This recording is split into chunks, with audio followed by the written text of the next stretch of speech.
man ein Produktvideo ohne Produkt erstellen? Ich bin ganz ehrlich, ich habe gar keine Ahnung. Warum sollte man das überhaupt machen? Naja, es kann schon sein, dass das Unternehmen noch ganz am Anfang ist und deswegen das Produkt einfach noch nicht fertig ist. Oder man möchte eine Art Kickstarter-Kampagne starten und die Aufmerksamkeit auf ein Produkt lenken, was noch entwickelt werden muss. Oder es sieht noch so grottenhässlich aus, dass man das Design auf jeden Fall noch optimieren möchte. Das heißt, es gibt schon den einen oder anderen Fall, wo es wirklich nützlich sein könnte. Okay, was sind überhaupt meine Optionen? Ich meine, wenn du ein Produktvideo erstellen möchtest, ohne dass man ein Produkt sieht, wie willst du das überhaupt machen? Wenn ich so darüber nachdenke, gibt es eigentlich nur 3 Möglichkeiten. Entweder stellt man die Alltagssituation dar, wo ganz offensichtlich das Produkt fehlt, was eigentlich da sein sollte. Das kannst du besonders dann machen, wenn das Design von dem Produkt nicht ganz so wichtig ist, aber dessen Funktion. Oder man zeigt das Produktvideo aus der Sicht des Produktes. Man sieht also, wie Menschen auf das Produkt reagieren und wie sie sich darauf freuen. Man wird also sofort neugierig darauf, worum es eigentlich geht. Oder man erstellt einen Werbefilm aus repräsentativen Assoziationen, also bildlichen oder sinnlichen Stellvertretern. Du zeigst also nicht das Produkt selber, sondern Bilder von Inhaltsstoffen, Emotionen, einem Status, die mit dem Produkt in Verbindung gebracht werden sollen. Du könntest also einen Food-Werbespot machen, in dem du nur die Zutaten des Produktes zeigst. Okay, und für welches Konzept soll ich mich jetzt entscheiden? Naja, wenn man wirklich gar nichts anderes zu tun hätte, dann könnte man alle Möglichkeiten einmal ausprobieren.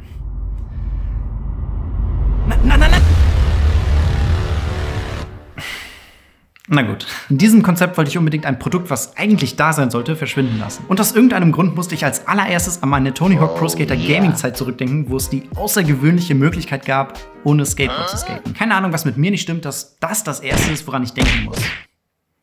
Ich sollte mal wieder skaten. Anyway, aus diesem Grund habe ich mir Videos von einem Skater rausgesucht und diese in eine kleine Story geschnitten. Jetzt muss nur noch irgendwie das Skateboard weg. Dazu schneide ich einmal mit einer groben Maske das Skateboard aus und füge mit einer zweiten Maske Beine und Schuhe wieder hinzu. An den Stellen, wo das Skateboard vor den Schuhen war, muss ich noch ein bisschen tricksen. Ich habe mir 2 Bilder von dem Schuh rausgesucht, ausgeschnitten und dann so verzerrt auf das Video animiert, bis es irgendwie okay aussah. Die meiste Arbeit erledigt hier die Bewegungsunschärfe. Und zum Schluss muss ich das Loch von dem Skateboard noch füllen, indem ich aus dem Material eine Clean Plate erstelle und diese in den Hintergrund lege. Und zack, schwebt der Skater in der Luft. Genau das gleiche mache ich für die Einstellung davor und danach auch nochmal. Jetzt fehlt eigentlich nur noch Sounddesign, Musik und ein richtig schmissiger Spruch am Ende. Und et voilà.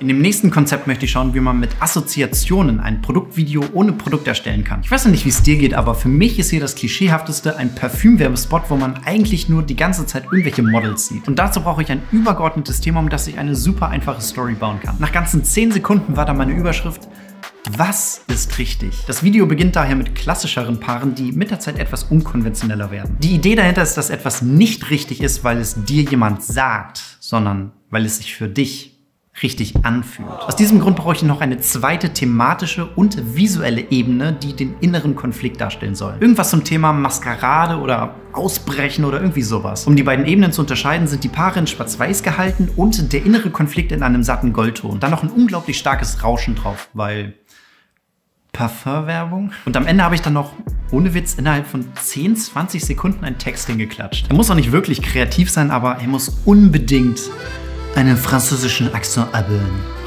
Gott, war das schlecht. Wie unkreativ ich bei dem Text war, kannst du besonders daran erkennen, dass der Duft literally zufälliger Duft und irgendein Duft auf Französisch heißt. Das habe ich einfach in den Google-Übersetzer geworfen und das Ergebnis fand ich Parfum aléatoire, n'importe quel parfum. Durchaus akzeptabel. Ist es richtig, weil es deine Eltern sagen? Ist es richtig, weil es deine Freunde sagen? Ist es richtig, weil es Politiker, die Gesellschaft, alle sagen? Oder ist es richtig, weil es sich richtig anfühlt? Richtig schmeckt, richtig riecht. Entscheide selbst. Parfum aléatoire, n'importe quel parfum. Ist das Video ein bisschen abstrakt? Aber sowas von. Aber habe ich damit ein Produktvideo geschaffen, was interessant ist und neugierig macht, ohne das Produkt zu verwenden?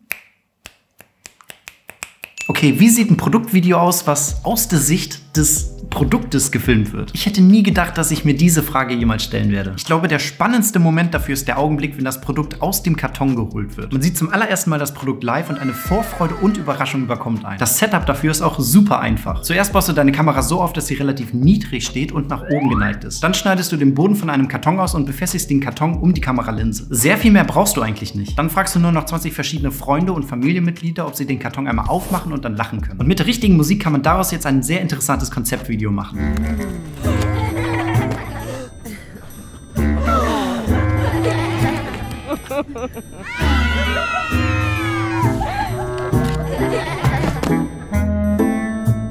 Die Sache ist, man hat danach überhaupt gar keinen Plan, worum es eigentlich geht. Daher sind solche Videos nur für Aufmerksamkeit und in Kombination mit anderen Werbefilmen geeignet. Hast du dich jemals gefragt, wie man kreative Produktaufnahmen erstellt? Dann solltest du dir auf jeden Fall dieses Video hier anschauen. Da zeige ich dir, wie man 5 außergewöhnliche Produktaufnahmen macht. Ich hoffe, wir sehen uns da dann wieder und damit tschüss, bye bye und ciao.